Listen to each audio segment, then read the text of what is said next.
Hola patria querida, del otro lado del planeta. Y aquí feliz con mi familia, pero muy preocupado por lo que sucede en Ecuador. Este es el enlace digital 02, tenemos que hacer maravillas para la producción del enlace con nuestros escasos recursos, pero es muy necesario frente a la avalancha de infamias, calumnias, mentiras. Ojalá todos tengan extremadamente claro lo que está pasando. Los poderes del pasado quieren regresar, la banca, la prensa, la cámara de producción, lo quieren mandar. Las cosas en su lugar, como siempre deben estar. Ya jamás que los pobres tengan voz, que los obreros no sean explotados, que las empleadas domésticas tengan un salario digno, los profesores, los policías. Tienen que volver las cosas a su lugar. Un gobierno para los bancos, para los medios, para las cámaras de producción. Que aniquilar el correísmo, palabreja que nunca me ha gustado, pero que en verdad están haciendo destruyendo nuestra revolución ciudadana. Ahora somos ovejunos, mafia, inútiles, todo hemos hecho mal. Yo pasé de ser el mejor presidente de la historia, como me decía hace unos meses el actual presidente, a ser la bestia, de acuerdo a la física cuántica. ¿Se puede confiar en alguien así? ¿Se puede confiar en alguien así? Han utilizado los recursos más bajos, corrupción, crisis económica, que todo está mal hecho, desde la repotenciación de refinería de Esmeraldas hasta las unidades del milenio. Esta semana empezaron una nueva campaña, la supuesta falta de independencia de la justicia, a base de miles de mails robados, hackeados, y todo está bloqueado, todo está manipulado. Hay un blindaje mediático impresionante. Siempre la prensa mercantil, ustedes lo saben, estuvo contra nosotros, pero al menos había los medios públicos, que tenían un impacto marginal, pero existían. Y sobre todo estaba el gobierno, para decir la verdad, para informar. Ahora no tenemos nada. Los medios públicos entregados a la prensa mercantil y el gobierno aliado a la prensa para atacar y destruir a mi gobierno. Por eso, tan necesaria esta intervención, esta forma de comunicación. Tenemos que buscar alternativas ciudadanas para defendernos ante el ataque de los poderes de turno. Y para eso pues son muy útiles las redes sociales. Corrupción. ¿Quién va a estar contra una verdadera lucha contra la corrupción? Acabo de dar una conferencia en Marsella y para los sufridores que dicen que eran 300, 400 estudiantes becarios que se pusieron de pie para aplaudirme, en verdad eran por lo menos 600 en el auditorio, pero había al menos el doble fuera, cerca de 2.000 personas en pantalla gigante, afuera unas 1.400 siguiendo al expresidente de la República del Ecuador, tomando a Ecuador como ejemplo en la lucha contra la corrupción, porque somos el único país del mundo que ha hecho una consulta popular no por demagogia, sino por una lucha seria contra la corrupción para prohibir a los servidores públicos operaciones en esos paraísos fiscales. Si no hubiera habido esos paraísos fiscales, no existiría la corrupción que hemos enfrentado. Una puñalada en la espalda, verdaderamente, para los que hemos arriesgado hasta la vida luchando contra la corrupción, que por diferenciarse, por ganar unos cuantos votos, por tener apoyo político, se eche lodo sobre un gobierno honesto que cambió la historia del país. Lenín Moreno fue 10 años, escúcheme Ecuador, escúcheme jóvenes, Lenín Moreno fue 10 años parte de mi gobierno, todo el gobierno. 6 años como vicepresidente, no como secretario, no como mensajero, como vicepresidente de la República. Que diga, invito, repítanselo una y otra vez. Los periodistas honestos, pregúntenle en una entrevista. Que diga cuándo vio alguna tolerancia, por mínima que sea, frente a un caso de corrupción. Que diga cuándo se toleró la corrupción. Una cosa es un gobierno que tolera la corrupción. Otra cosa es que haya casos de corrupción. Eso lo enfrentan todos los gobiernos del planeta. Aquí en Europa hubo un famoso caso con la empresa alemana Siemens. Lo importante es sancionar esa corrupción y corregir lo que se tenga que corregir. Pero ¿qué control permite evitar que un pillo traidor reciba una coima en una cuenta secreta de un paraíso fiscal? Pedimos pasos concretos, por ejemplo, la consulta popular para prohibir estos paraísos a nuestros funcionarios. Ustedes, queridos ecuatorianos, eso es lo importante, para que no se dejen convencer, para que no se dejen transmitir percepciones. Ustedes pueden juzgar en su vida cotidiana. Es que existe corrupción generalizada. Es que existe el Ecuador de antes, cuando iban al registro civil y salían esquilmados, maltratados. Y si no pagaban un tramitador no podían sacar nada. Cuando iban a las aduanas, la propia migración, la propia policía, los propios juzgados, los productores, los artesanos, las pequeñas empresas, las compañeras y compañeras de economía popular y solidaria, es que antes podían participar de las compras públicas. Es que antes, sin dar una comisión a algún pillo, tenían acceso a algún contrato del Estado. Ahora tenemos el sistema más moderno de América Latina en compras públicas. Lo dicen muchos estudios. Tenemos sistema de rendición de cuentas. Tenemos acceso a la información como nunca antes. Pero aquí también, algunas veces, se cometen pecados de omisión. ¿Por qué callan? Porque callan los artesanos, los pequeños empresarios. Saben que lo que les digo es verdad. Pero permiten que se desprestigie toda la acción de un gobierno y nos ponen en riesgo de volver al pasado, cuando no había espacio en las compras públicas, en las pocas compras públicas que se hacían, para los pequeños, para los que no eran de la argolla. Todo se repartía entre ciertos partidos políticos, acuérdense, los grandes contratos, los grandes negociados, etc. Eso no existe. Existen casos aislados, graves, que nos avergüenzan, pero que son casi inevitables en el ejercicio del poder, y lo importante es sancionar a esos traidores que traicionan la confianza del presidente si fueron ministros, como Capaya, y que traicionan a su propia patria con la adoración al dinero, como dice el Papa Francisco. Pero esto es toda una estrategia, compañeros, y es lo más bajo, lo más desleal. Esta es la acusación que teníamos de la oposición, como ha sucedido en Brasil. Acaban de el fiscal exculpar a Lula en uno de los casos porque demuestra que el delator mintió. Dilma ha salido airosa de todas las acusaciones que le hicieron, pero la sacaron de la presidencia. Los ataques contra Cristina Fernández, esta es la nueva estrategia. Como antes era la lucha contra el comunismo, la lucha contra el narcotráfico, esa aprovechaba de aquello para hacer politiquería. Ahora se utiliza la sagrada, lo que debiera ser sagrado, la lucha contra la corrupción, algo que nos hiere como pueblo, nos sentimos traicionados cuando un pillo roba la plata que es de todos. Ahora se lo utiliza como simple instrumento de politiquería y de la forma más desleal, más canallesca, más baja. Insisto, el actual presidente fue 6 años vicepresidente. Sabe que somos gente honesta, de manos limpias, transparentes, pero utiliza el discurso de la derecha, de la oposición, de los medios, para hundir a mi gobierno y él salir como el adalid de la lucha anticorrupción. Es toda una estrategia, compañeros. Aquí están los informes que hacen, las reuniones que tienen. Tenemos gente leal, felizmente. Hacen estudios de esto. Es insincero. Hacen estudios viendo cuál es el impacto del discurso anticorrupción. Entonces, por ejemplo, en las conclusiones de este estudio, que he mandado por ellos a hacer, manejado por extranjeros además, ¿no? Se dice, se reconoce que Rafael Correa le está brindando un apoyo excesivo a Jorge Glass. La imagen del vicepresidente Jorge Glass ha sufrido una caída importante, puesto que actualmente se le reconoce vínculo a los casos de Brecht. No importa si es culpable o inocente, lo importante es la percepción, lo que diga la gente, y en función de eso adaptar la estrategia. Las acciones tomadas por el presidente Moreno en el caso de Jorge Glass son consideradas como parte de su compromiso en la lucha contra la corrupción, antes que una señal de traición. El efecto de la reciente coyuntura también se ve reflejado en una pérdida de la confianza en la palabra del presidente, aunque esta confianza aún es mayor a la que cuenta cualquier otro líder político del país. Implicancias para la estrategia. Le estoy leyendo parte de las conclusiones para no cansarlos, pero son mucho más. Sé que los compañeros de Alianza País están reunidos en la central de la Chile. Un gran abrazo. Les voy a reaccionar, compañeros. Este no es nuestro estilo de gobierno. Nosotros actuamos, la revolución actúa en base a principios, valores, no en base a lo que conviene coyunturalmente, a lo que es más acogido políticamente.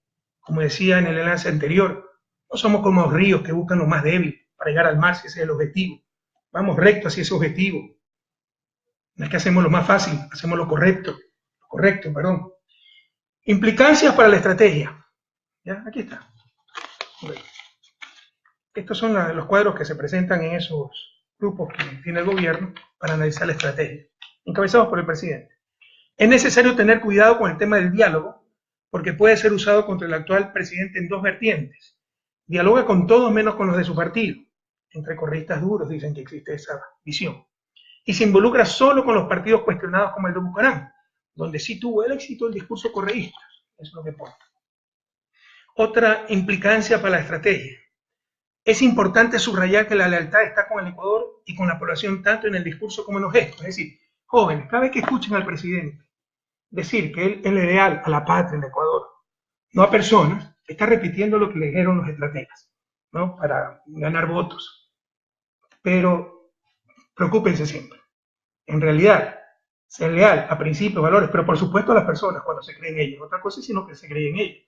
Pero si no se cree en ellas, ¿por qué siguieron Alianza País? ¿Por qué aceptaron la candidatura? ¿Por qué hablaron en nombre de la Revolución Ciudadana? Cada vez que escuchen a alguien decir, yo soy leal con la patria, con principios y valores, no con personas, es porque le van a meter una puñalada. Porque así la gente es leal, no solo no reconoce que es leal, trata de justificar su deslealtad. Pero es parte de la estrategia. Cada vez que escuchan al presidente decir, recuerden, se lo dijeron los estrategas. La asociación con Jorge Glass es la parte más débil de la estrategia de Rafael Correa. O sea, es estrategia defender a Jorge Glass. No entienden nada de principios, de valores. No entienden que yo estoy dispuesto a dar la vida por defender a un hombre inocente, honesto. Que prefiero perder todo antes que ver a un hombre honesto en la cárcel. Un patriota. No entienden de eso. No entienden. Solo entienden de estrategia, de diferenciación, de politiquería. Es impresionante la pérdida de valores y principios. Esta no es nuestra revolución. No somos así, compañeros. Venimos precisamente para cambiar estas cosas. Y qué pena que se estén fundamentando en todo lo que hemos combatido estos años. Si bien el presidente salió victorioso frente a Rafael Correa, yo soy el enemigo que tiene que actuar en base a redes sociales. Imagínense la debilidad del gobierno, que tenga como principal adversario a alguien que está al otro lado del mundo, retirado de la política y que tiene que actuar por redes sociales. No debería pensarse que esta situación le llevaría a ganar más apoyo de parte de la opinión pública. Un enfrentamiento mayor le llevaría a perder algo más de apoyo. Entonces, si me lanza flores, etcétera, sepan que es porque está perdiendo apoyo. Es necesario cuidar la imagen presidencial, no debe sobreexponerse, pues corre el riesgo de debilitar su credibilidad. Y aquí algo entristece mucho, ¿no? Hablan todo el tiempo, las preguntas, tengo la encuesta cuantitativa, estas son las conclusiones, pero esto en base a preguntas, ¿no? Preguntan si es correísta, anticorreísta, porque el adversario soy yo, y qué opina de la lucha contra la corrupción. En la conclusión, el principal sustento de la aprobación de Lenín Moreno se encuentra en la imagen de lucha contra la corrupción. O sea, es estrategia política la lucha contra la corrupción, qué vergüenza. No hay nada de autenticidad aquí. Sin embargo, el no ser claro en este aspecto también aparece como segunda causa para desaprobar. Esto es lo que estamos enfrentando, compañeros. La lucha contra la corrupción como simple instrumento de politiquería. Es toda una estrategia. Y por supuesto, ha habido 2 casos gravísimos de corrupción. Hasta antes de estos casos, lo máximo que tenía era un pillastre que había falsificado su título profesional, y por ahí está insultando en redes también, que no merece ni siquiera ser sacado del anonimato. Esto es una estrategia, la supuesta lucha contra la corrupción. Por supuesto que hemos tenido 2 casos graves en los últimos meses, y hay que enfrentarlos con hombría, con responsabilidad. Ustedes saben, son los casos de Petroecuador y Odebrecht, pero tal vez por primera vez en la historia del mismo gobierno, del mi gobierno, se investigó y se empezó a sancionar esos casos. Por eso Capaya huyó del país. Fíjense qué paradójico, ¿no? Huye de mi gobierno y regresa con este gobierno. Y al regresar incluso graba un video que causa vergüenza ajena. Prácticamente dice, yo no estoy en la lista de Brecht, no estoy en esto. O sea, prácticamente dice que él solo robó en refinería de Esmeralda. Entonces está bien. La reserva moral del país, qué vergüenza. La reserva moral del país es un corrupto. ¿Por qué nos odia Capaya? Porque fuimos nosotros, pues, los que lo denunciamos. Fuimos nosotros los que no accedimos a sus peticiones de que él no decía nada si es que no involucraban a sus hijos, a su familia. Que involucren a todo el que tengan que involucrar. Nosotros no podíamos llegar a esos tratos. Era ilegal, además de ilegítimo, antiético. Y tengo que reconocer que yo no sirvo para negociar con corruptos. Ahora regresa al país para echar lodo con ventilador. Hace bien el fiscal en no aceptar condiciones de un delincuente. Quiere acogerse a este proceso de disminución de penas, pero llegaron a un acuerdo con Fiscalía y poner sus condiciones. Hace muy bien el señor fiscal en no aceptar condiciones de un delincuente. Pero ya van a decir que es para evitar que hable lo que le dé la gana. Yo tengo la solución para eso. El fiscal no tiene que ceder a las condiciones de un delincuente. Pero el presidente puede reducir la pena, puede rebajar penas, tiene capacidad, de acuerdo a la Constitución, el presidente de la República para rebajar las penas. Que ofrezca rebajarle las penas a este delincuente y hable todo lo que tenga que decir, pero con pruebas, no como hizo una campaña electoral para tratar de perjudicarnos, echando lodo con ventilador, financiado por los Isaías, porque ustedes bien saben, Capaya obedeció a los Isaías. Los Isaías auspician a Bucaram y Bucaram ahora defiende al gobierno. Qué coincidencia, ¿verdad? Con el indulto presidencial se le puede rebajar la pena y que diga todo lo que tenga que decir, pero con pruebas, no con tonterías de que él se cree más genio que el resto, entonces cree que vendimos el petróleo a China a precio más barato, que hay un informe de la OPEC que nunca se lo encuentra, y son cosas subjetivas, como hace también Contraloría, ¿no? No era 32 la tarifa, sino 31, o sea, son cosas subjetivas, que diga cosas objetivas, quién recibió el dinero, dónde está la cuenta, pero en todo caso, básicamente dos cosas, y con detector de mentiras, ¿por qué no le proponemos eso? Como el show que hizo desde Miami, financiado por los Isaías, con detector de mentiras que diga algo muy concreto, ¿sabía o no sabía Jorge Glass que estaban recibiendo coimas? Tan concreto como eso, que no venga con generalidades de que Jorge sabía todo. Recuerden que lo mismo me lo hicieron a mí, en el caso de Faricio Correa, ¿no? Para tratar de involucrarme, Faricio Correa dijo, Rafael sabe todo, no, pregúntenle si sabía de sus contratos, de sus negocios, no lo sabía, lo hizo a mis espaldas. Pregúntenle a Capaya con detector de mentiras. ¿Por qué no hacemos una campaña para eso? Ecuatoriano, organicemos, Alianza País, con detector de mentiras. Si sabía o no sabía Jorge Glass que estaban recibiendo coimas. Y la segunda pregunta, que es lo que nos interesa también, ¿cómo era ese mecanismo de coimas con su primo, Carlos Pareja Cordero? Charlie Pareja Cordero. Carlos Pareja Cordero Capac, que no es cualquier persona, fue el secretario de la presidencia de León Férez Cordero, altísimo dirigente social cristiano, director de la campaña de Jaime Nebot, campaña presidencial. Ese era el jefe de la mafia, hoy fugado en Perú. Y de esto no dice nada la prensa, porque es político. Hay que hundir a la revolución ciudadana, hay que hacer creer a todos que los corruptos somos los de la revolución ciudadana. Cuando el jefe de la mafia, el caso Petrocor está prácticamente resuelto, me parece que hay 16 implicados ya sentenciados, y el jefe, el que lavaba el dinero, abría las cuentas, etc. Y no solo en el caso Petrocor, sino también en el caso de Brecht, era abogado de Brecht, se llama Charlie Pareja Cordero, altísimo dirigente social cristiano, secretario de la presidencia en el gobierno de León Férez Cordero y jefe de campaña de Jaime Nebot. No estamos hablando de cualquier persona, pero de esto no dice nada la prensa. Pero resulta que las cosas están tan graves como el show que hicieron, ¿no? Que llamaron a la ONU, un frente anticorrupción. Ya no queda nada en la ONU, ¿dónde está? Puro show para la foto. Ahora resulta que la cosa está tan grave que hay que llamar a consulta popular, ¿no?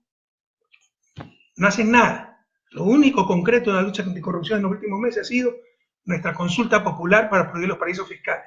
Pero resulta que hay intromisión en la justicia y que hay que llamar a consulta popular por eso. Al menos eso leí en los diarios. Si hay intromisión en la justicia, que digan quién está interfiriendo en la justicia. Esa persona se tiene que ir presa, si es un delito. Ah, no, es que hay que hacer consulta por la elección de autoridad de control, no es que el contralor estuvo involucrado de Brecht, eso significa que todas las autoridades de control están mal seleccionadas. Prohibido olvidar, pueblo ecuatoriano. Carlos Poli era contralor cuando nosotros llegamos al gobierno. Había sido elegido por el Congreso y después ganó el concurso y tenía unos méritos extraordinarios. Había sido hasta presidente, me parece, de una organización mundial de contralores o algo parecido, no recuerdo exactamente, pero tenía unos cargos a nivel mundial, impresionantes. Entonces la calentura no está en la sábana, puede haber un error, una selección, caras vemos, corazones no, pero no significa que la institucionalidad, los procedimientos estén equivocados. Prohibido olvidar, nos olvidamos muy fácilmente. Carlos Poli ya era contralor cuando nosotros llegamos al poder en el 2007 y era de Sociedad Patriótica, acuérdense que fue secretario de administración de Lucio Gutiérrez y muy amigo de los socialcristianos y particularmente amigo personal de Jaime Nebot. Ah, pero como entonces resultó involucrado en el caso de Brecht, hay que cambiar todo y hay que llamar a consulta popular. Pura demagogia. Recuerden por qué se hizo el Consejo de Participación Ciudadana. Porque las autoridades de control eran elegidas por el organismo más politizado del país, que se llamaba Congreso Nacional. El Congreso elegía jueces, elegía contralor, elegía fiscal, y se repartían la torta para contentar a todo el mundo. Y no se controlaba absolutamente nada. La memoria es frágil, pero recuerden que el primer fiscal en mi periodo de gobierno fue el que quedó en quinto lugar en cuanto a méritos. Pero eligieron a ese porque era el más cercano a ciertos partidos políticos, un señor Herman, me acuerdo. Entonces, y con la constituyente cambiamos eso. Recuerden, la autoridad de control la elegía el Congreso Nacional. ¿Quieren regresar a aquello? Hoy la elige un organismo de representación ciudadana, que puede mejorar, por supuesto. Que algunos consejeros todavía no han cumplido con su deber, por supuesto. Pero el concepto es sumamente adecuado. Separar la elección de autoridad de control del organismo más politizado en una república, en un país como es el Congreso Nacional. Pero todas esas cosas nos estamos olvidando. Quieren consulta popular para defenestrar, sacar todas las autoridades de control, eliminar el Consejo de Participación, todo eso es inconstitucional. Quieren hacer un golpe de Estado plebiscitario. Quieren reformar Constitución, quieren reformar estructura del Estado. Llamen a la Asamblea Constituyente. Y ahí nos vemos. Ahí nos vemos en la Asamblea Constituyente y volveremos a derrotar. Sacaremos los mejores cuadros de cada parroquia, cada cantón, cada provincia y los volveremos a derrotar, compañeros. Y con respecto a Jorge Glass, les insisto, hombre honesto, la política debe tener límites, escrúpulos. Ustedes me han visto alguna vez a mí pedir la prisión para alguien que considero honesto, y para Yamil Maguad, que creo que cometió graves errores como presidente de la República, pero no me consta que él se haya enriquecido de aquello. En la campaña del 2006, mal asesorado por Gustavo Larrea, sí me parece que hicimos una acción pública de reactivación de juicio contra Maguad, y después no estuve muy convencido que hubiésemos hecho lo correcto. Pero fíjense cómo cambian las cosas, los torrentes de dignidad que se ven entre tanta confusión. La votación de Alianza País para levantar inmunidad a Jorge. Respeto la decisión del fiscal, no la comparto. Yo leí el expediente fiscal. Eso no tiene ni pie ni cabeza. Por ejemplo, por supuesto, la prensa manipula todo, ¿no? Me parece que el Comercio publicó en informe de la fiscal Diana Salazar 10 elementos de convicción contra el vicepresidente Jorge Glass. Elementos de convicción como por ejemplo el certificado de que era vicepresidente. Pero así nos manipulan. En verdad no existe absolutamente nada contra el vicepresidente Jorge Glass. Pudimos, con la mayoría que tenemos en la Asamblea, mayoría dada por el pueblo ecuatoriano, porque ese es el espíritu de la Constitución, evitar que cualquier fiscal de repente pueda poner preso al vicepresidente o presidente de la República. Pudimos impedir que se le levante la inmunidad a Jorge Glass, pero eso hubiera aparecido como obstrucción de la justicia y jamás vamos a prestar a aquello. Y Jorge fue el primero en decir, pese a lo injusto de su vinculación, pedir a sus compañeros del bloque Alianza País que se le levante la inmunidad. Esas son cosas nunca vistas. Son ejemplos de ética en medio de tanta confusión, les insisto, en medio de tanta farsa, en medio de tanta politiquería. Y confía en la justicia y se está defendiendo frente a la justicia. Pero felicitaciones a mis compañeros del bloque de Alianza País. Algunos con lágrimas en los ojos porque saben que es una tremenda injusticia. Apoyaron el levantamiento de la inmunidad, acogieron el pedido de la Corte para levantar la inmunidad al vicepresidente de la República y que pueda seguir el proceso y Jorge se pueda defender ante la justicia. Son cosas nunca vistas en el país. Y yo quiero decirles que en privado el que más defendía a Jorge Glass era Lenín Moreno. Pregúntenle a personas como Ricardo Patiño. No, Jorge es un hombre honesto, hay que defenderlo. Ahora dice, el dedo apunta cada vez más hacia usted. ¿Se puede confiar en alguien así, compañero? Entendamos a quién estamos enfrentando, es algo impresionante. Pregúntenle a Ricardo Patiño, pregúntenle a mucha gente de la cúpula de Alianza País, ¿cómo en reuniones de buró, Lenín Moreno, hay que defender a Jorge Glass? También es mentira que se le impuso el vicepresidente, él pidió a Jorge Glass. Hombre honesto, hay que defenderlo. Ahora el dedo apunta cada vez más hacia usted. En función de los vaivenes políticos, qué vergüenza. No estar en función de valores, de principios, sino que me da más por el momento. Pero esa gente, créanme, siempre ha fracasado en política y en todo. Y si hay algo que Ecuador no soporta son los traidores. Esta ha sido una pesadilla, compañero. Un gobierno honesto, con, con base en una prensa que siempre nos ha odiado, una estrategia regional de la derecha, atacar con el discurso anticorrupción a los gobiernos progresistas. Han tratado de hacernos quedar como un gobierno de corruptos. No somos gente de clase media, que salimos con lo mismo que entramos y tal vez con menos, que todo lo que recibimos lo dejamos para el pueblo ecuatoriano, todo lo que recibimos en el ejercicio del poder. Ojalá nunca hubiera permitido el regreso de una compañía como Odebrecht. Pero recuerden que pagó todo, ganamos todo, se sometió a todo lo que le exigíamos, como argumentaba ya que no regresara. Y recuerden también la presión de la prensa. Había periodistas que nos decían que éramos unos tiranos, dictadores, que así no se trata la inversión extranjera. Y recuerden que Brasil incluso nos retiró el embajador.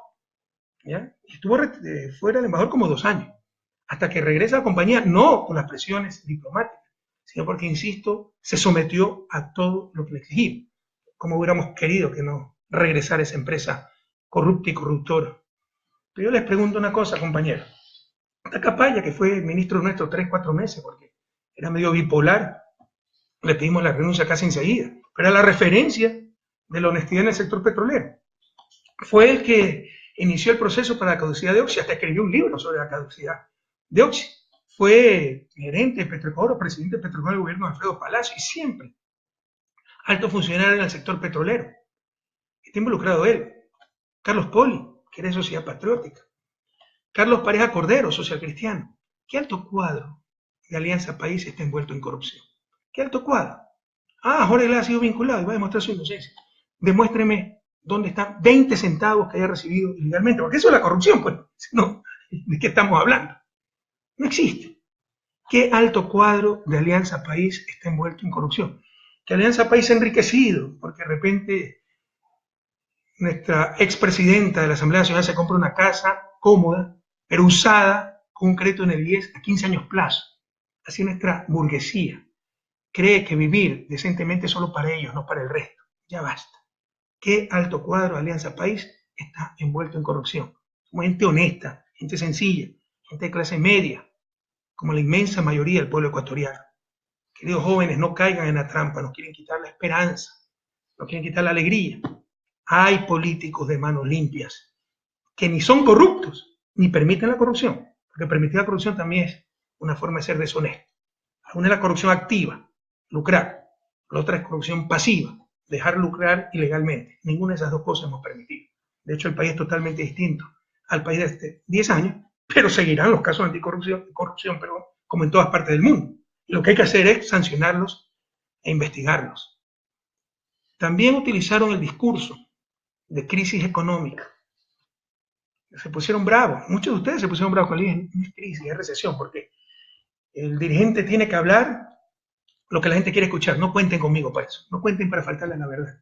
Más aún en mi campo de formación profesional. En realidad hubo una recesión en toda América Latina. Toda América Latina dejó de crecer.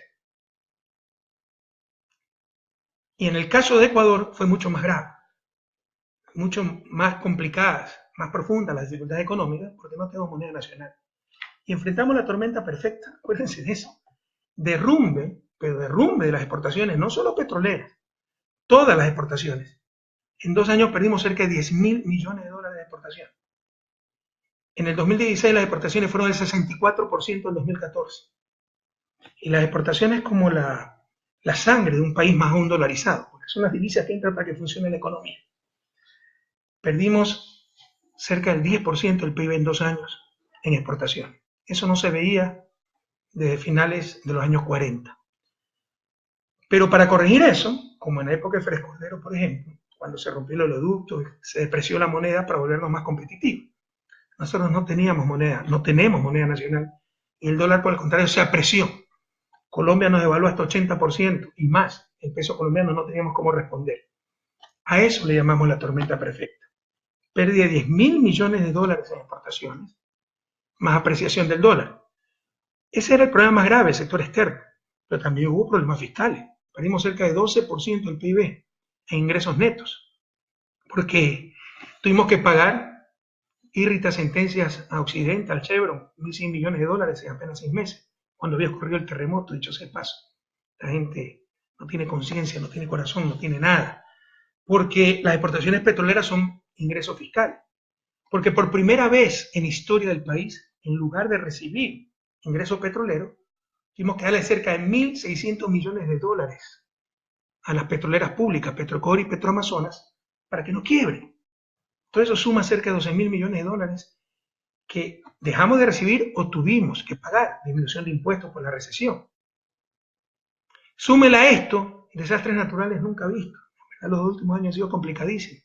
Acuérdense, se activó el Cotopaxi, gastamos decenas de millones de dólares para un evento catastrófico y evitar que la gente muriera, prevenir un evento catastrófico. Tuvimos 2 inviernos extremadamente fuertes, cuyos efectos fueron tremendamente mitigados gracias a la inversión pública, los multipropósitos para control de inundaciones. Y tuvimos obviamente el terremoto, pues el 16 de abril de 2016. O sea, que les analicen el comportamiento de la economía ecuatoriana, sin mencionar el terremoto, es tan deshonesto intelectualmente como un detective que va a una piscina llena de agua, ve a un tipo en el fondo de la piscina ahogado, con los pies puestos dentro de un balde de cemento, y llega a la conclusión de que se ahogó por no saber nadar. O sea, a ese nivel de deshonestidad se llega cuando se hace el análisis de la economía ecuatoriana sin tomar en cuenta la peor tragedia natural de los últimos 70 años. Terremoto de casi 8 en escala Richter, que redujo el crecimiento 0.7% y ocasionó pérdidas solo el terremoto de más de 3.000 millones de dólares. Pero hemos tenido más de 4.000 réplicas hasta el momento. Más de 4.000 réplicas. Estas cosas deben conocerlas ustedes. Por la tercera parte de esto, colapsó la convertibilidad argentina. Nos quebraron en el año 99. Por el contrario, a nosotros no nos aumentó la pobreza, no nos aumentó la desigualdad. El Fondo Monetario predijo a inicios de abril que íbamos a decrecer 4.5%. Imagínense un país en esas dificultades, en ese momento el precio del petróleo estaba a $20, que necesita financiamiento. Estos burócratas internacionales dicen que vamos a decrecer 4.5%. ¿Quién le presta a ese país? Viene el terremoto, en lugar de aumentar su perspectiva de crecimiento, tienen que ajustarla hacia abajo, y en verdad, por el buen manejo económico, decrecimos solo 1.5%, y el primer trimestre crecimos 2.6%, la segunda tasa más alta después de Uruguay. Esa es la realidad. Consulten con la CEPAL, consulten con quien quiera, con profesionales, no con politiqueros, con gente que sepa de economía, pero ustedes deben saber también algo de esto. Yo sé, es entendible, ¿no? Yo lo que veo es que vendo menos en mi tiendita, que mi hijo no encuentra trabajo, que no me aumentan el sueldo, pero hay que ver los factores de fondo para no dejarnos manipular por los mismos de siempre. Simón Bolívar decía, no nos dominarán por la fuerza, sino por la ignorancia. ¿Y qué razón tenía el Libertador? A informarnos, compañeros, para no dejarnos manipular por los mismos de siempre. Entregamos una economía en crecimiento y estabilizada, después de haber pasado de todo, la tormenta perfecta. Por la tercera parte de esto, colapsó la convertibilidad argentina. Nos quebraron en el año 1999 los banqueros, que ahora de nuevo son los dueños del país. Prohibido olvidar. Y el argumento para decir que todo estaba mal, utilizado por este gobierno, que dicho sea de paso conocía todas las cifras, porque es el mismo equipo económico, y le dimos toda la información, ¿no? Era el sobreendeudamiento. O sea, cadena nacional, hablar esas tonterías de presidenta, mentir. Pues bien, probablemente no lo leyeron en los medios, por ahí alguno lo publicó, pero no en la dimensión que debió ser publicado, porque es algo gravísimo.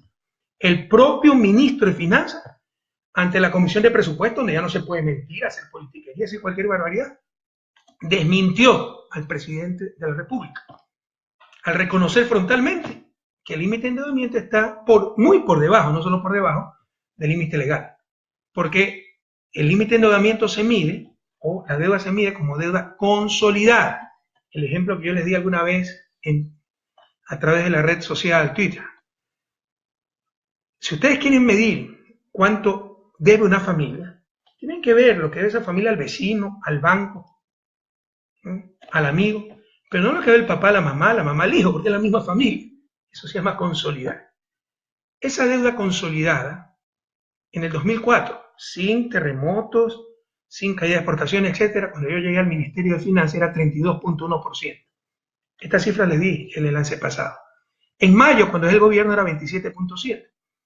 Hicieron una emisión de 2.000 millones que se necesitaba, y Ecuador ha regresado a los mercados internacionales, nos ven con mucha confianza, y ahora es de cerca del 29%, cuando el límite legal, en función de la ley que nosotros mismos hicimos, el Código Orgánico de la Producción de Finanzas Públicas, es 29%. Entonces, ya había algunos asambleístas socialcristianos que antes fungían de dirigentes empresariales, porque en verdad los dirigentes empresariales son politiqueros disfrazados, por eso es tan difícil tratar con ellos. Jamás hemos estado cerrados al diálogo, pero no a un diálogo de sordos, al diálogo en función de la verdad, buena fe, pero teníamos politiqueros de interlocutores, no dirigentes gremiales. Que uno de estos dirigentes gremiales que ahora es asambleísta social cristiano dice, pero lo importante para que haya deuda agregada es la deuda agregada. Entonces, la deuda agregada, siguiendo con mi ejemplo, es contar lo que le debe el papá no solo al vecino, sino a la mamá y al hijo. ¿Ya? Claro, es que ahí se ve lo que debe el papá y es el que debe pagar eso. Entonces tenemos otro problema, porque la deuda agregada, que está en cerca de 40.000 millones de dólares, están sumando lo que ven los municipios. Ya no solo el papá, sino el hijo, los nietos. Incluye Metro de Quito, alcantarillado sanitario en Guayaquil, etc. Entonces no le da por ningún lado. El término correcto es deuda consolidada, pero incluso en deuda agregada, 2004, sin terremoto, sin problemas económicos, sin derrumbe de exportaciones, cuando llega al Ministerio de Finanzas, esa deuda agregada era 39.8%, ahora es 41%, perfectamente manejable. Pero insisto, ese 41% incluye deuda de gobiernos seccionales, entre otras cosas, ¿no? Entonces, como esto tampoco les alcanzó, sacaron una barbaridad que nunca se ha hecho. Revisen, no hay estadística.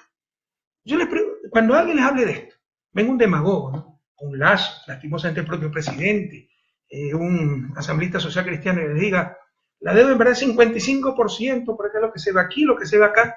Pregunten, ¿y cuánto era en el 2005, 2004, 2003? No le podrán responder porque no hay serie histórica. De las otras dos sí hay, porque son formas técnicas de medir la deuda. De esto no hay, porque nunca se ha medido así la deuda. Porque incluyen de todo, hasta los pasivos contingentes.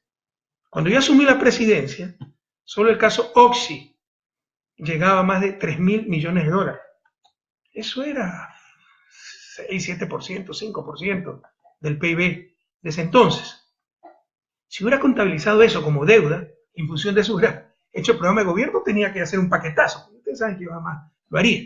Hubiera subido los impuestos a los más ricos, ¿no? Pero nunca se ha utilizado eso. Lo utilizaron esta vez para tratar de escandalizar y lo siguen utilizando.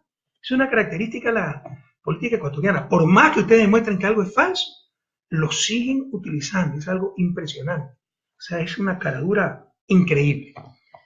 Fausto Herrera, nuestro ministro de Finanzas, hizo el ejercicio para el 2006, porque, insisto, no hay ser histórico, porque nunca se ha medido aquello. El total de pasivos con pasivos contingentes, con la deuda de la tía del funcionario público y todas las cosas que pusieron ahí adentro, ¿no? Para escandalizar y justificar su mediocridad. Ya desmentida por el propio ministro de Finanzas, eso lo vale de él. Eso debe ser titular a 4 columnas, 8 columnas. ¿Cuántas columnas que tiene? 4, 8 los periódicos. Bueno, el total de columnas en primera página. Casi ni salió. ¿Se imaginan que un presidente haya mentido en algo tan grave? Mintieron. Díganle eso a todos los ecuatorianos. Mintieron para escandalizar, para hacer politiquería. Nos engañaron. Ya lo dijo claramente el ministro de Finanzas en la Comisión de Presupuesto de la Asamblea Nacional. Pero si midiéramos como ellos midieron, sumando peras con camellos, de todo, hasta las deudas, insisto, de los funcionarios públicos en su tarjeta de crédito, solo faltó aquello. El total de pasivos, resulta que en el 2006, sin ningún problema económico, sin caída del precio del petróleo, etc., tenemos 65% pues, del PIB en pasivo. Y en el 2017, cuando no ha pasado de todo, solo tenemos 55%. O sea, por ningún lado les cuadran las cuentas. Y cuando tenga alguna duda, compañero, porque aquí se miente demasiado todo el tiempo, ¿ya? A ver si encuentro la dirección electrónica. Acuérdense ustedes de la dirección electrónica que les di. Es la página tal vez más importante del mundo, es de la revista The Economist, revista inglesa, especializada en economía, como su nombre lo indica, donde está la deuda de todos los países. Aquí se la pongo, ¿ya? Es http://www.economist.com/content/global-debt-club. Y vean la clasificación de los países por su nivel de deuda. Y vean cómo en los 10 años de Revolución Ciudadana el país está en verde. país de bajo endeudamiento. Es de que The Economist también está mintiendo, Ovejuna, Mafia, La Bestia y todas esas cosas. Por el contrario, antes nuestro gobierno estaba en rojo. Esa es la realidad, compañeros. Que nos mienten. Y cuando se les rompe una mentira, sacan otra. Tienen el poder y el poder mal utilizado puede permitir e inducir a esto. Hoy tiene una Contraloría cooptada que se presta a todas estas cosas, todas estas jugarretas. Entonces se desmiente una cosa, sacan otra. Ya sacaron el pozo Simi y van a salir más pozos petroleros. Y tratando de hacer creer que la renegociación petrolera es un desastre. Se dice cualquier cosa, como la gente no conoce, lo cree. La renegociación petrolera fue tremendamente exitosa. Se invirtió la proporción de renta. Antes de cada 100 barriles, nos quedaban 20, 80 se llevaban las petroleras. Ahora es al revés, quedan 20 para petroleras, 80 para el gobierno. El nivel de discusión es tan bajo en Ecuador que a mí me mandaron un audio, me parece con video, de una mesa redonda en una radio de esas odiadoras de Quito, en que hablaban de la contratación petrolera y decían que había sido un desastre para el Estado. Y en la misma intervención, en la misma reunión, en el mismo debate decían, y por eso se fueron 4 compañías porque no quisieron firmar los contratos. Si era tan malo para el Estado, ¿por qué se fueron las compañías? En verdad era porque le estábamos sacando el aire. Les extraímos la mayor cantidad de renta petrolera en beneficio de nuestro pueblo, pero se habla cualquier tontería. La realidad, compañero, es que la gran inversión pública que hemos podido hacer se debió a 3 fuentes fundamentales de ingresos. Renegociación de la deuda, ¿se acuerdan? ¿Se acuerdan cuando se pagaba 40% del presupuesto en deuda?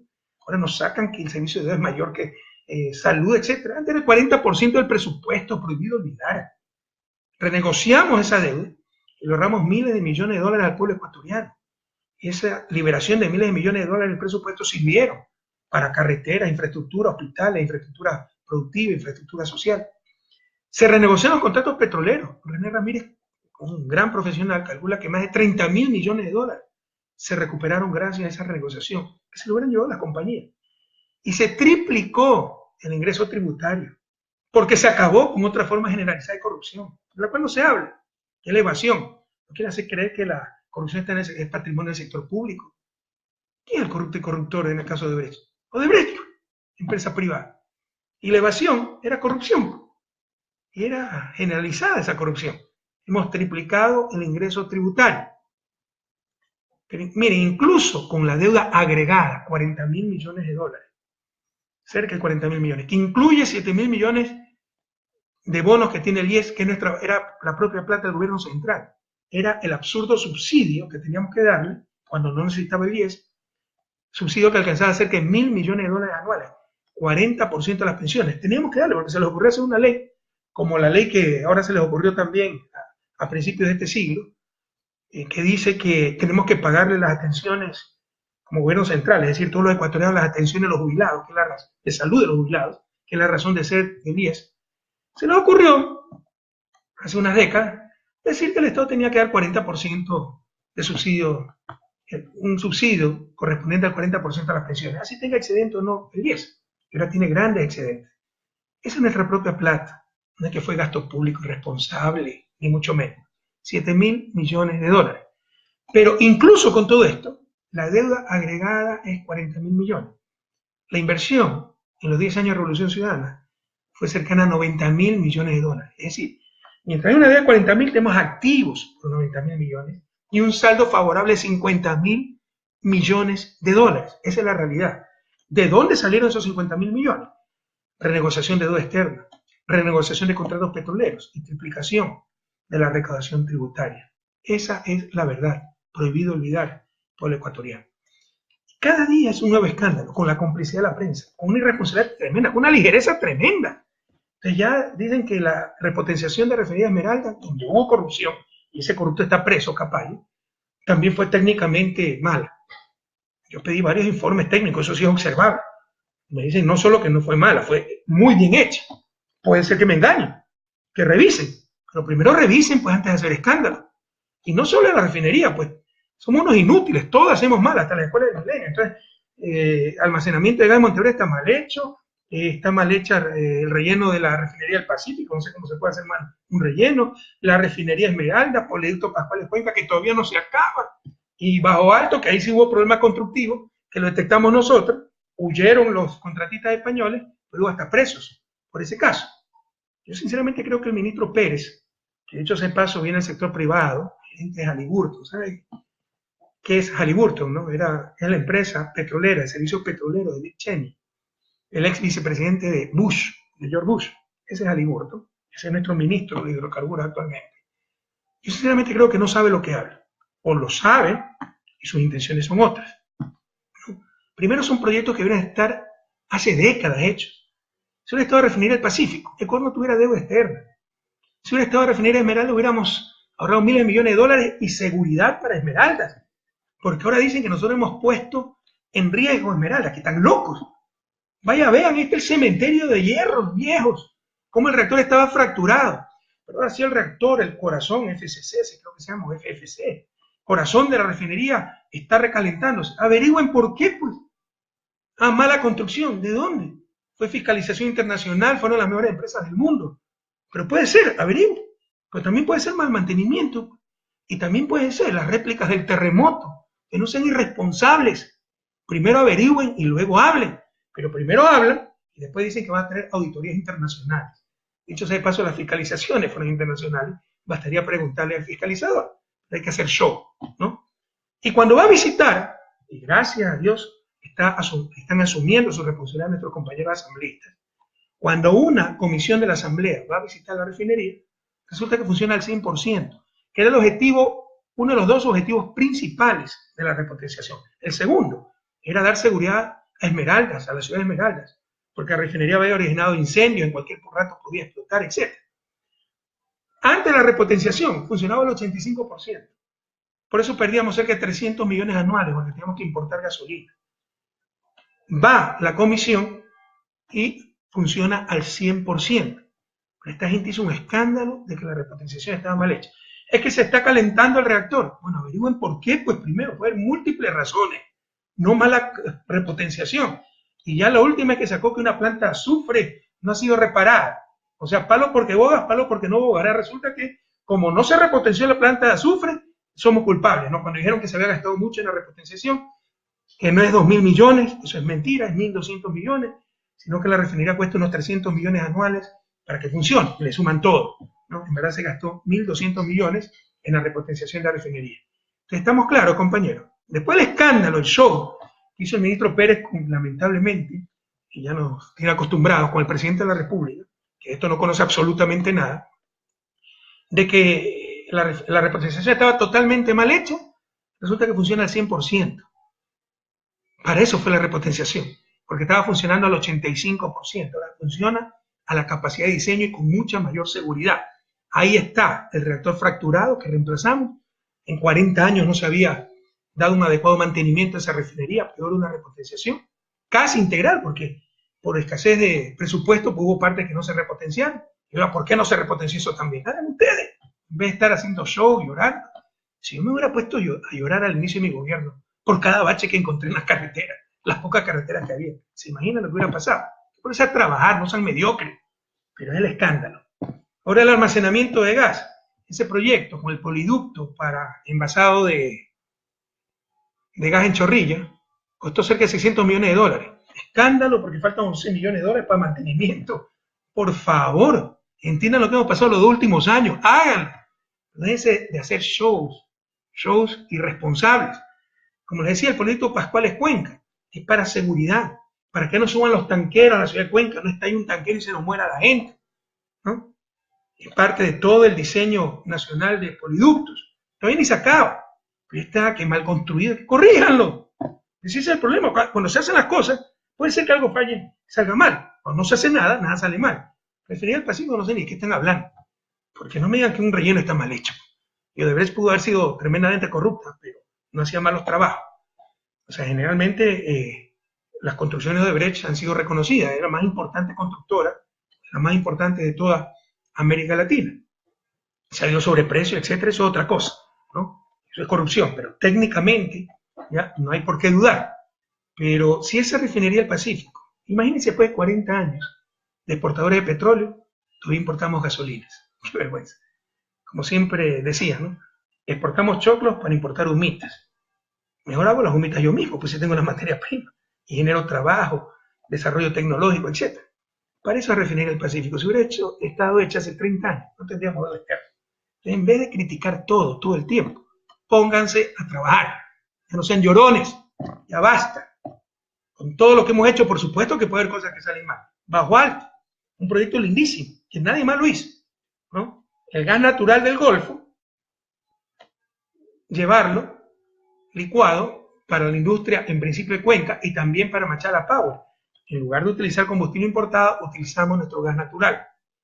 La empresa que hizo la construcción hizo malos estudios y se hundió la planta. Puede salir mal algo, pero fue en mi gobierno que detectamos eso, que se iniciaron los juicios, etc. Huyó esta gente, ¿qué podemos hacer? Pero entonces que también está mal hecho y todo está mal hecho. Ya basta, no sean mediocres. Y primero, infórmense antes de hablar de contratar auditorías internacionales, como ahora dicen, que si van a contratar auditorías internacionales, ¿por qué adelantaron las conclusiones? ¿Se dan cuenta el nivel de irresponsabilidad del que estamos hablando y de nuestros proyectos estratégicos?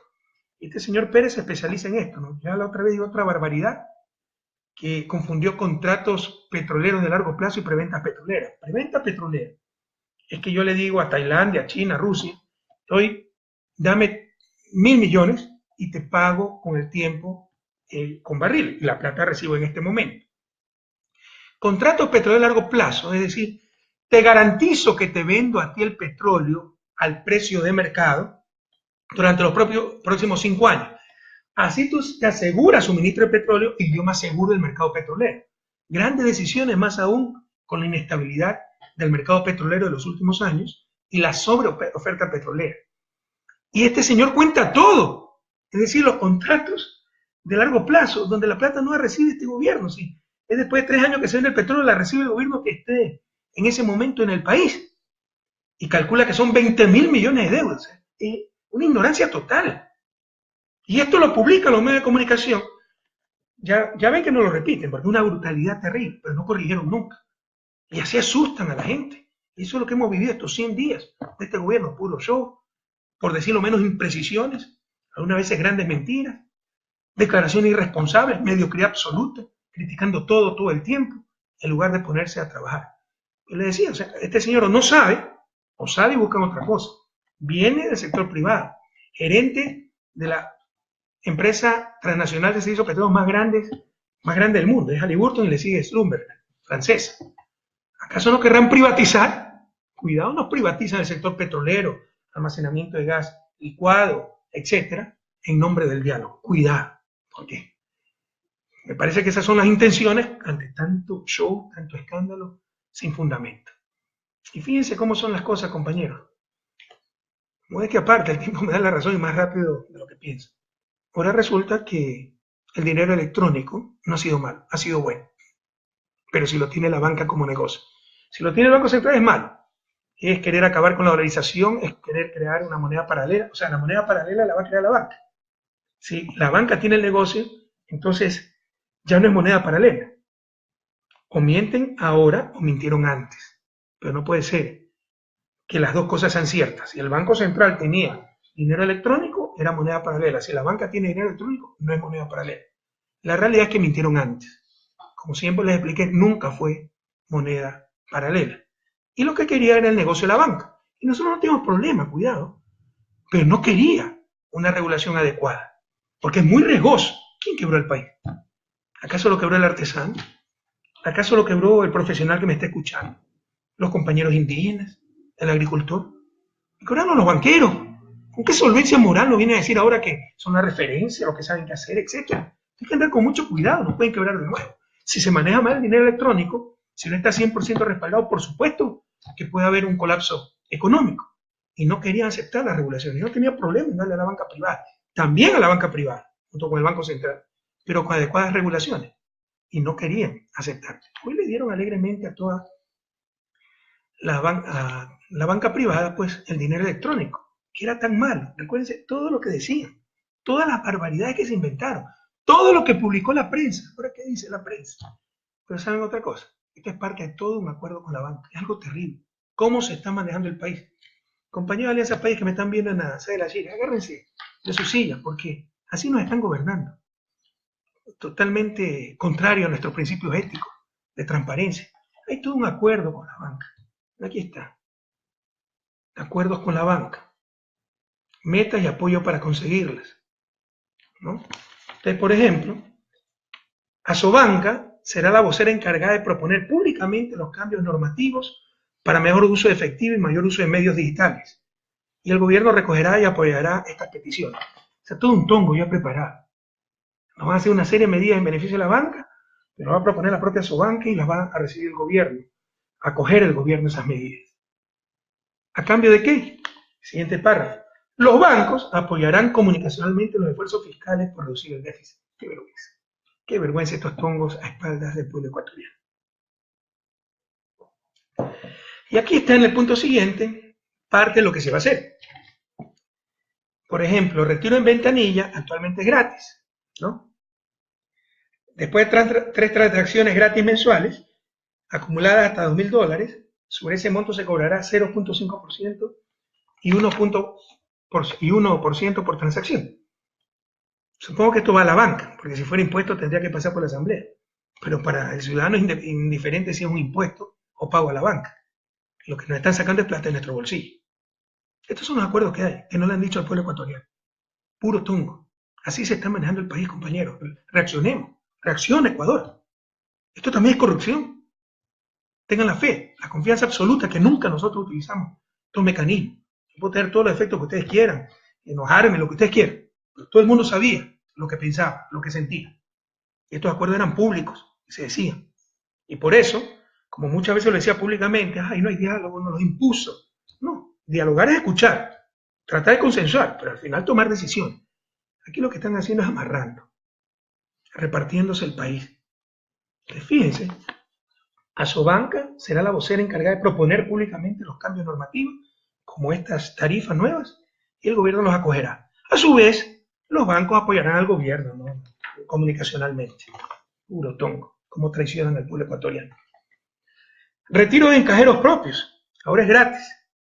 Nos van a cobrar sin costo 4 transacciones mensuales de hasta $250 cada una. O sea, ustedes podrán sacar su dinero hasta $1.000 y desde ahí les cobrarán 0.50 centavos por transacción. Aquí está. Es el acuerdo con los banqueros, que no lo han dado a conocer al pueblo ecuatoriano. Así se está gobernando, de espalda a nuestro pueblo y en amarre con los poderes de siempre. Emisión de cheque, actualmente es 30 centavos. Piensan subirlo hasta el 75 centavos. Todo esto, ¿ya?, para que la banca apoye comunicacionalmente al gobierno, además del negocio del dinero electrónico. Sí, es muy largo el acuerdo, ¿no? Hay cosas que son sensatas, que son razonables, otras cosas que son impresentables, como la que le acabo de decir. Punto 21.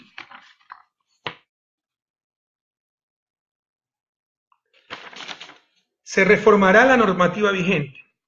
El Banco Central cerrará las cuentas de dinero electrónico. ¿Por qué? Que lo tenga el banco, la banca privada, y también el Banco Central compita. Pero no, le dan todo el negocio a la banca privada, pero que los apoye comunicacionalmente al gobierno. Así se compran las conciencias, así se está repartiendo el país. Punto 25, gravísimo.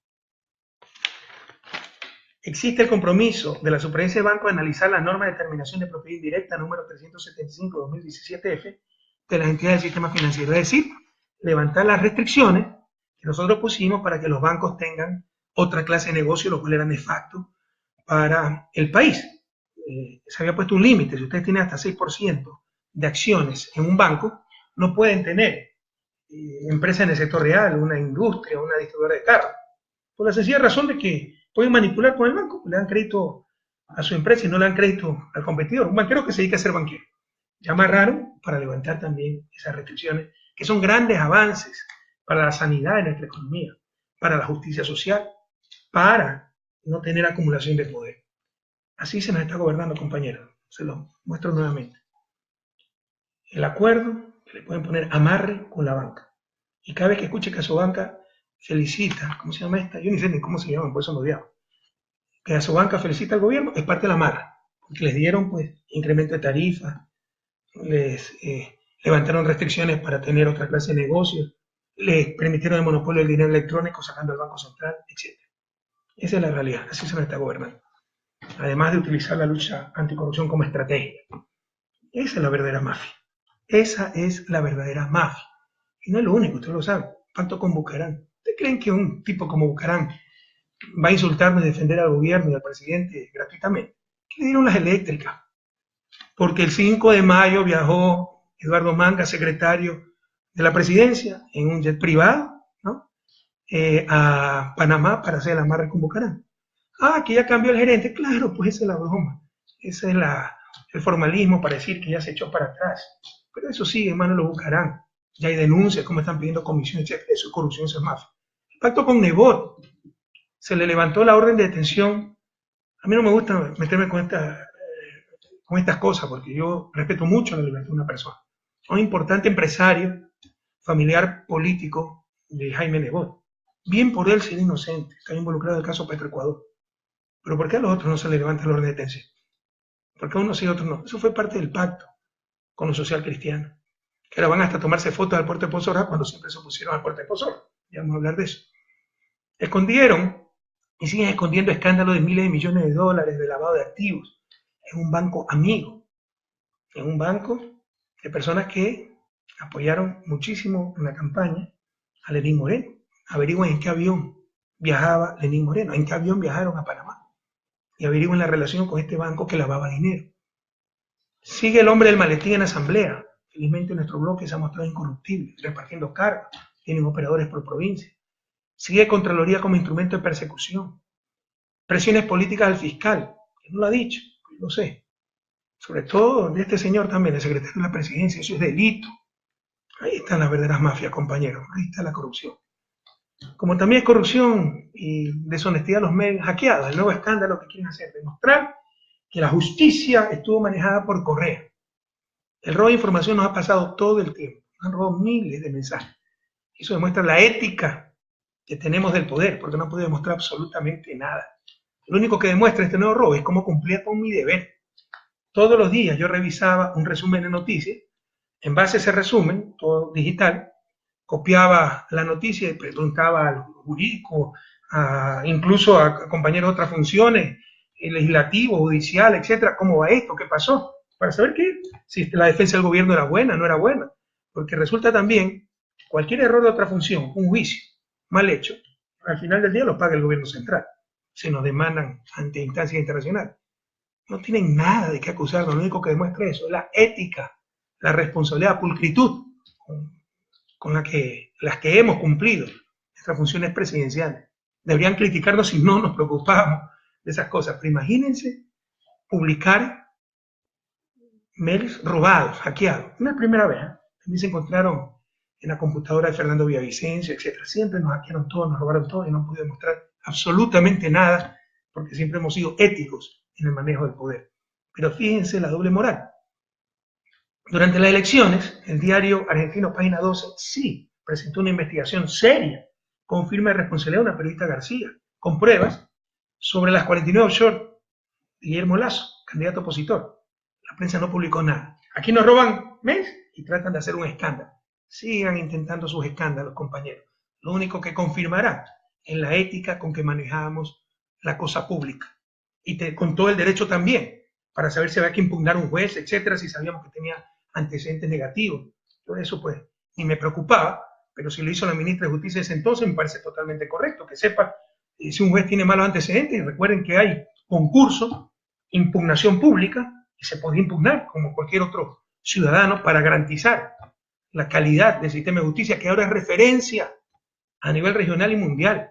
Esta gente lo quiere volver a convertir en botín entre piratas. Estoy hablando en mi mail, estoy hablando de noticias del periódico. Si yo manejo la justicia, debería saber, pues, ¿no?, las cosas que están pasando. Y lo que hago es replicar las noticias del periódico. Lo único que hacen esos mails robados es demostrar responsabilidad con que cumplíamos nuestro deber de presidente de la República. Y tantas mentiras que se han dicho, ¿no? Ahora resulta que los medios del milenio también son malas. ¡Qué barbaridad! Y nos hacen unos estudios chimbos ahí terribles. Yo les puedo mostrar otros estudios que nos dicen que son extraordinarios. Es que no se ve diferencia en calidad.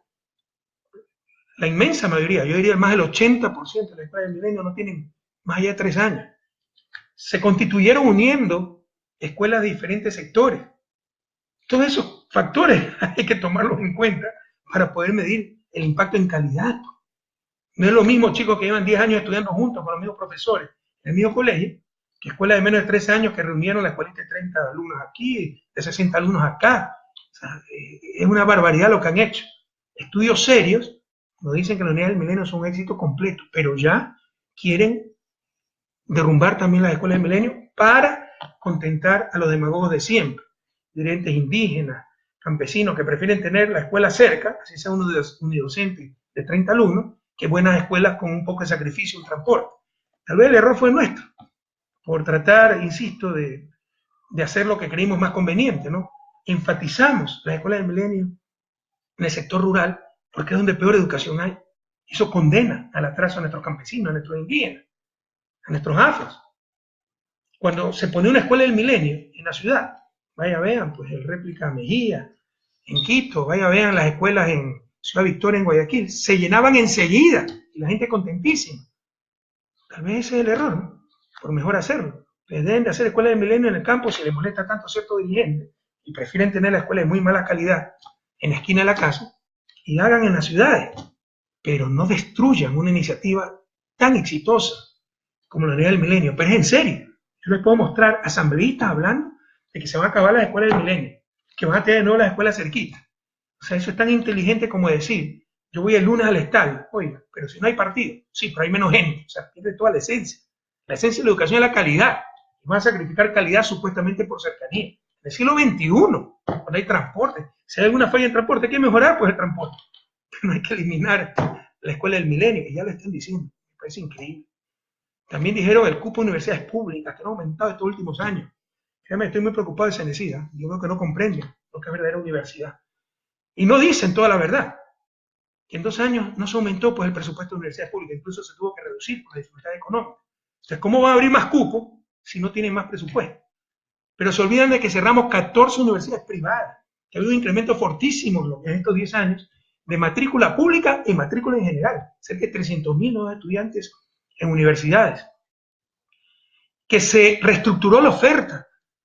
En lugar de tener decenas de miles de puestos para abogados, administradores, que ya no necesitaba más el país, se abrieron más plazas para científicos, para ingenieros, que es mucho más caro, porque no es TIC y pizarrón, sino laboratorio, etc. De acuerdo a la UNESCO, somos el sistema educativo universitario que más avanza en la región. Y también quieren acabar con esto para contentar a todo el mundo o porque no se entiende lo que es universidad. Es una pena enorme. Ya también la presión para bajar la ley de plusvalía. La ley de plusvalía se aprobó en diciembre. ¿Quién de ustedes ha pagado más? Claro, los efectos totales, en verdad, los impactos van a ver 2018-2019. Pues les aseguro, fírmenlo. Se lo firmo, perdón, anótenlo. Que van a pagar menos. ¿Qué es lo que está pasando? Que ahora la gente sí tiene que declarar el verdadero valor de su bien inmueble. Porque si lo subvalora para pagar menos impuestos, al venderlo va a tener que pagar más. Eso es correcto. Porque lo otro se llama evasión, pues. No podemos estar de acuerdo con la evasión. Eso también es corrupción. Pequeñita, pero corrupción. Aceptada, pero sigue siendo corrupción. Eso no se puede aceptar. Hay que declarar el valor real del inmueble y pagar los impuestos correspondientes. La gente, ustedes saben, algo que valía 300.000 lo ponía a 100.000 y lo vendía a 300.000. Esa gente sí va a tener que pagar plusvalía. Mejor así declara 300.000 y por eso algunos están bravos. Y los especuladores también están bravos.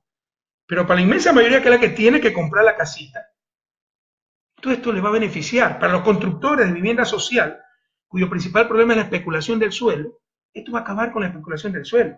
Para el ciudadano que se tiene que enfrentar a una burbuja inmobiliaria como pasó con nuestros migrantes, esto impide la burbuja inmobiliaria. No se dejen engañar. En todo caso, estoy acabando un artículo muy completo sobre la ley de plusvalía, pero nos están engañando con esto. Como también, pues, nos engañan, por ejemplo, con el puerto de Pozoras, ¿no? Que nos hablan de caballerosidad, nobleza. La base de la nobleza es actuar en función de principios, de valores. Todo lo hicimos nosotros para el puerto de Pozoras. Aquí está el decreto de mayo del 2016, en que se dice, vean, para mayor información, decreto 1060, que la compañía DP World Investment, por primera vez una compañía del Medio Oriente, investiga en Ecuador en esa magnitud, ¿no? Este es de Emiratos Árabes. Nunca Ecuador ha tenido relación con Emiratos Árabes. Vinieron al país por el prestigio de la Revolución Ciudadana.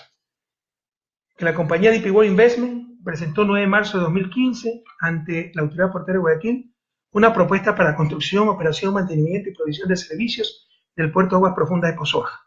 Es decir, se presentó a solicitud, se la analiza, que luego el análisis realizado por parte de la entidad portuaria, conjuntamente con el Ministerio de Transporte y Obras Públicas, el 15 de febrero de 2016 se firmó con DP World Investment el memorando de entendimiento. En consecuencia, después de analizar la propuesta y ver que es conveniente para el país, decreta, artículo único, autorizar de manera excepcional el desarrollo, construcción y mantenimiento, instalaciones, la operación de servicios públicos del puerto de aguas profundas de Pozoja, el dragado, construcción, mantenimiento y operación de un canal de navegación de acceso hasta Pozoja, así como de la carretera que une Playas y Pozoja vía Morro en la provincia del Guayas. Todo lo hizo mi gobierno. Ay, ¿por qué pone la primera piedra? Porque había que acabar los estudios, pues después de esto empieza a hacer los estudios. Ni siquiera se lo mencionó, que falte nobleza. Pero no solo eso, también cómo se revuelve el estómago al ver primerito en la foto Cinta Viteri y Jaime Nebot. Sepan ustedes que Jaime Nebot y todos los socialcristianos siempre se opusieron a Puerto de Pozoja. Lo boicotearon por todos los medios. Casi se nos va la inversión. Isabelita Novoa lo puede decir, porque ella es la contraparte nacional de la inversión, pero yo sé que no le gusta meterse en esas cosas. Un abrazo a ella y la gratitud mía por confiar en el país. Pero ella lo sabe. Cómo trataron de boicotear por todos los medios esta inversión. ¿Para qué? Para no afectar a Contecom, concesionaria de puerto nuevo en Guayaquil, del puerto de Guayaquil actual, muy vinculado a los socialcristianos, y para no perjudicar a los puertos privados de Guayaquil, también vinculados a los socialcristianos. Esa es la verdad. Esa es la verdad. Y ahora se toman fotos con la primera piedra. Qué descaro, Dios mío. Y ahora nos dicen que el sector productivo estaba estancado. Les insisto, los politiqueros disfrazados de dirigentes gremiales, ¿no? Lo que pasa es que no gobernaban ellos. A todos les fue muy bien. Pero no gobernaban, no mandaban en mi gobierno. Ahora sí mandan, parece, ¿no? Como siempre lo hicieron. Pero con mi gobierno no mandaron. Aquí está la realidad, también se lo he demostrado. Estas son las utilidades empresariales, ¿no? En mi gobierno fueron más del doble que antes de mi gobierno. En promedio, 8.067 millones, cuando el decenio anterior fue 2.663 millones. Tomando el último año, 2006, las utilidades empresariales fueron 3.979 millones. Pese a todas las dificultades del 2015, tuvimos 9.498 millones, más del doble. En 2014 tuvimos casi el triple. Todos han ganado harta plata. Pero como no mandaron al presidente Correa, no lo ordenaron, entonces dice que no se desarrolló el sector productivo. Pura mentira. Los verdaderos empresarios están muy agresivos con el gobierno, porque hubo reglas claras, ¿no? Hubo apoyo a la producción, pero obviamente no gobiernan ellos, gobiernan los legítimamente electos, como debe ser en toda democracia. Entonces los politiqueros, disfrazados de empresarios, se ponen bravos con esas cosas. Y mientras dicen tantas mentiras y pasan tantas barbaridades, ¿cuántas casas construidas? Recuerden que ofrecieron 325.000 viviendas. Eso significa 81.250 viviendas por año. 223 casas por día. Hoy día debieron acabar 223 casas. ¿Cuántas han hecho? Cero. No, presidente, se equivoca. Los 3 entregaron unas decenas de casas. Eran nuestras casas, las que nosotros empezamos a hacer, de la reconstrucción. Ellos no han empezado a hacer nada. Y dijeron que iba a vender vehículos de lujo, haciendo creer a la gente que nosotros utilizamos vehículos de lujo. ¿Dónde están los vehículos de lujo? El único vehículo de lujo que conocí fue el de la vicepresidencia cuando Lenín Moreno era vicepresidente, que era razonable por sus condiciones físicas. ¿Pero qué otro vehículo de lujo? ¿Dónde están? Ustedes han visto que se han vendido vehículos de lujo, pero así nos mienten. ¿Dónde está el incremento de bonos? Porque eso fue lo que ofrecieron. No echar luego con ventilador a sus supuestos compañeros para diferenciarse, para hacer politiquería, para congraciarse con la partidocracia, la bancocracia. Ofrecieron 223 viviendas diarias. Ofrecieron duplicar el bono. Solo las viviendas cuestan más de 1.218 millones por año, sin contar la duplicación de bonos. Y no existe en la proforma presupuestaria. Recuerden, compañeros, la demagogia también es corrupción. Seguimos con el Observatorio Ciudadano y el fact-check. Para el próximo enlace lo debemos de tener listo. Tenemos que sacar recursos donde no hay. La gente después de su trabajo está colaborando en esto. Pero ya vamos a acabar. La base informática, digital para el Observatorio Ciudadano, para hacer seguimiento. ¿Cuántas casas han construido? ¿Cuántos carros de lujo han vendido? ¿Cuántos bienes inmobiliarios han vendido? Eran 307 millones. Otra vez creo que vendieron 3 millones. Nosotros vendimos más de 80 millones, pura demagogia. Y que con eso van a financiar el presupuesto. Y también vamos a hacer el fact check. Cada vez que hay una mentira, la deuda es 55%, en esa página web, en ese medio informático, van a ver la realidad.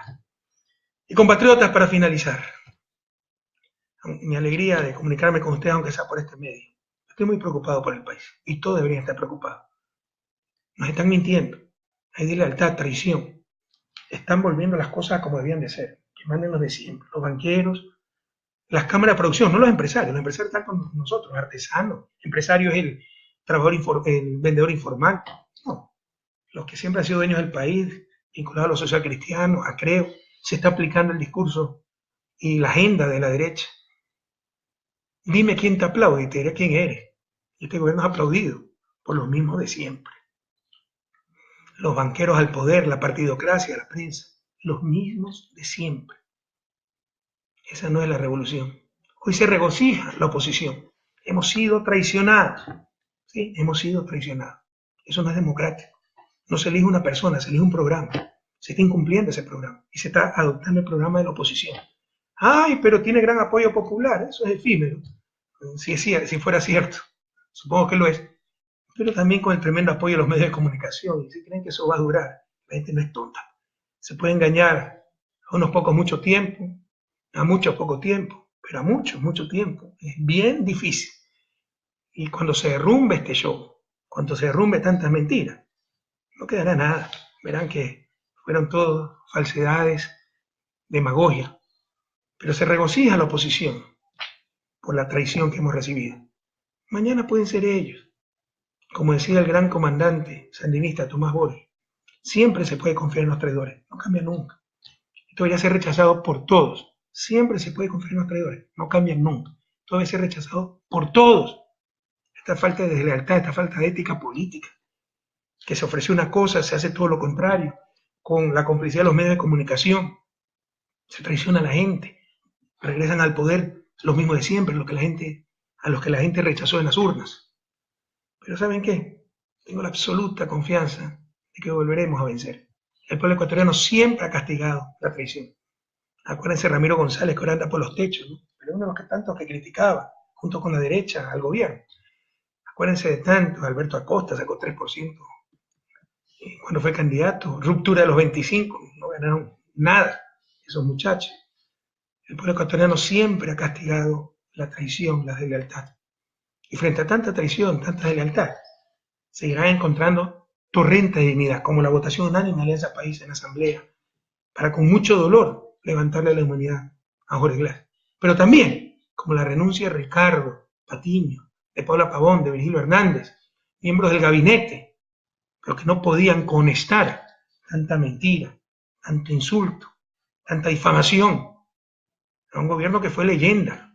Y ese término de leyenda lo puso el mismo Lenín Moreno, a la leyenda de la Revolución Ciudadana. Ahora resulta que hemos sido una mafia y que hemos hecho todo mal. Y no entiendo cómo otros colaboradores, son las cosas de la vida, no debe estar acostumbrado a esto, pero siempre duele. Como otros colaboradores míos todavía pueden participar del gabinete, sabiendo que esos gabinetes hacen mofa en mi gobierno, del presidente Correa. Se presentan encuestas para ver cómo se destruye el correísmo, sin entender que destruir el correísmo no es por mí, es destruir la revolución ciudadana. Que nadie se llame correísta, todos alfaristas, bolivarianos. Pero ustedes no pueden disociar la revolución cubana por Fidel Castro, no pueden decir Fidel Castro es un delincuente inútil y viva la revolución cubana, no existe aquello. Y se prestan para eso ciertos colaboradores míos que todavía participan del gabinete, el equipo económico, que fue mi equipo económico, ¿cómo permanece ahí? ¿Cómo explican eso? ¿Cómo permiten todo aquello? Pero frente a eso, es la humanidad, la historia del mundo. También existen estos rasgos de gran nobleza, gran lealtad, como el de Ricardo, Paola, Virgilio. Un abrazo solidario, cariñoso, repleto de admiración a estos compañeros que nos dan lecciones de ética política, de coherencia, de compromiso. Y les insisto, cuando se les acabe el show, no quedará nada de sus mentiras, pero seguirán las carreteras, las escuelas, los hospitales, las hidroeléctricas, la autoestima recuperada, la patria renacida, como les dije, en enero de 2007. En enero de 2017, cuando asumí la presidencia, se los dije, a no tener miedo, a tener fe, Hasta la victoria siempre, compañeros. Venceremos.